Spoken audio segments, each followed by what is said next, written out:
weeks they work, and some weeks they don't. You know, but again, it was all about execution of the players.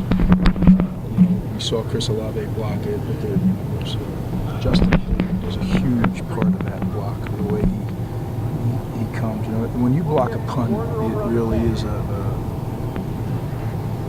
culmination of a lot of people doing the right thing, whether you're setting up the protection or whether you're gobbling up the blockers. And you're able to get Chris free, and then it's always nice when it pops right into somebody's hands and you can turn it into 6 points. That was a big turning point in the game. Defensively, you mentioned you made some changes in this past game. What were some of those changes you guys made? I don't think it wasn't schematic changes. It was probably just a little different distribution of the calls. You know, we were a little more aggressive probably, but they gave us an opportunity to be aggressive. They went a lot of 2 tight end sets, which allows you to do some different things. But again, it wasn't schematic. It was guys playing hard, and really focusing against a good football team. Right. Like I said, ways to go, but stepping up. How tough was last week coming off the 52-1? I know y'all won Maryland. You know, all the talk that was going on, and stuff, the experts room, and opinions in there and stuff, but to get this defense ready to play like it did on the last Sunday. How tough was that week? I guess. Yeah, there's no disrespect to the experts, but I really don't.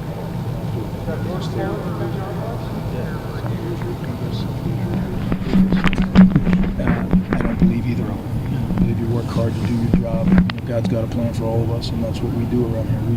We work hard, and we have great kids, and we try to put them in a position to do their best. And speaking of experts, though, a lot of people think that Saturday, if y'all do win Saturday, I know you don't take it for granted, but a lot of this committee may be looking at how y'all's defense played compared to Oklahoma's defense on Saturday. I mean, is there a sense that it is coming together that y'all could have your best game Saturday? What is that sense? You know, what do you have of it? Well, I didn't think about that, but we try to play our best game every week, and I know that sounds cliche, but we really do. I mean, we spend so much time, coaches and players alike, in each game. They only have 12 of them, and now we're getting our 13th. You think about it, really, like it was talked about a lot. There's 364 days of preparation for that team up north game, in some way, shape, or form. And then more some days than others, but it's never.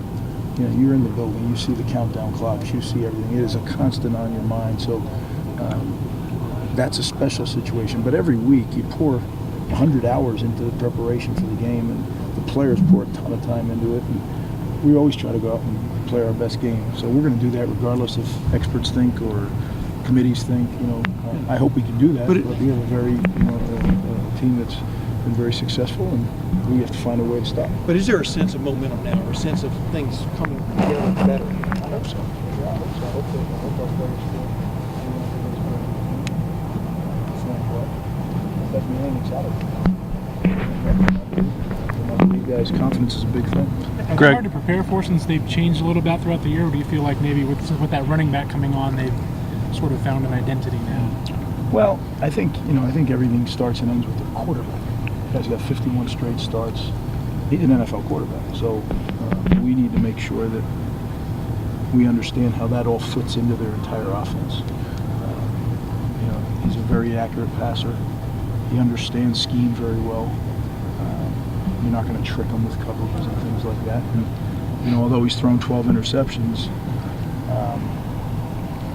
he's very, very smart with the football.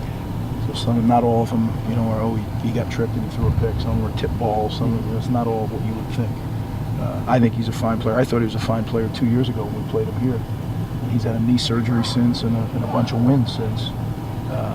He's a good player. Greg, is the play that Pete Werner made breaking up that touchdown in the end zone, is that sort of textbook what you teach these guys when you talk about playing through the ball when they're in pass coverage? And without a doubt. What did you see out of him on that play? Yeah, without a doubt. It's a tough assignment, right? Because it's a 6'6", and we talked about it all week. I said, Pete, you can't let that guy start getting up in the air or we're going to have a trouble because we can't reach him. And I thought Pete did a good job. Very tough route. He's an athletic big man. Pete ran right step for step with him, and he kind of got bodied away. When you talk about big people, they really have access to the radius that they can create. And Pete really finished the play. He punched it out, and I think that was a huge play in the game. What does And it on do the flip for side of that, McGought's you had- standpoint for a player like Pete? Well, I think Pete's coming on. You know, I think Pete's I personally think Pete's season's gone like this, so I think he should have a great deal of confidence. I think Pete's one of the best football players on our team. I'm sorry, you had something. I was just going to ask him, because you had some DBs who got caught in similar positions but got flagged for DPI. I know maybe some were more, I don't know, actually penalties than others. But just what do you think of where you guys stand in pass defense, and particularly grabbing guys when maybe they have a step on you? I'm not pleased with it. Yeah, and they were penalties. I mean, you could say they called it tight. Well, if that's the way they're going to call it, they were consistent at least. Yeah. You know, they called it tight. But by the letter of law, that's DPI. And we're better than that. We don't need to do that to make the plays. And there's reasons for each one of them, but none of them had to happen. So, yeah, I'm not pleased with that, and we're working very hard this week to make sure that doesn't happen again. Do you feel like offenses are trying to draw those penalties? It seems. I think that's taught, you know, but again, don't give them a reason, don't give them a way to draw that penalty.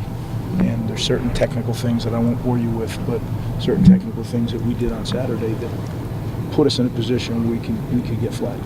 And did those just pop up out of nowhere? Because obviously you don't teach it, I would think. You know what? Each one was different. Yeah. But there was one with an armbar where the receiver actually grabbed. Remember, it was down the sideline. Yeah, it was kind of Yeah, exactly. Like the right their side. Yeah. But again, it's technical, and I'm not going to get into all the technical. But there's a point in that down that you can and that's what we trace back.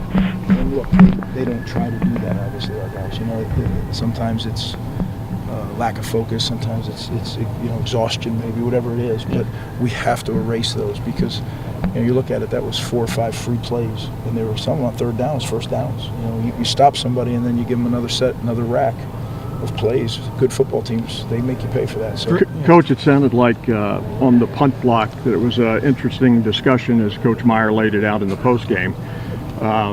You kind of fighting for your play there.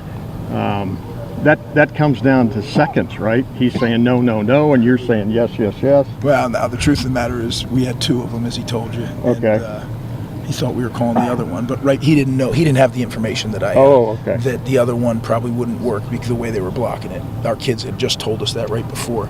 I'm really pleased with our players because our players do a great job of communicating, and by doing that, we were able to call the right one. It was the players who told us that this one would be better than that one. Coach didn't know that, and then that's why he didn't think, because initially that would not have been the first one we call.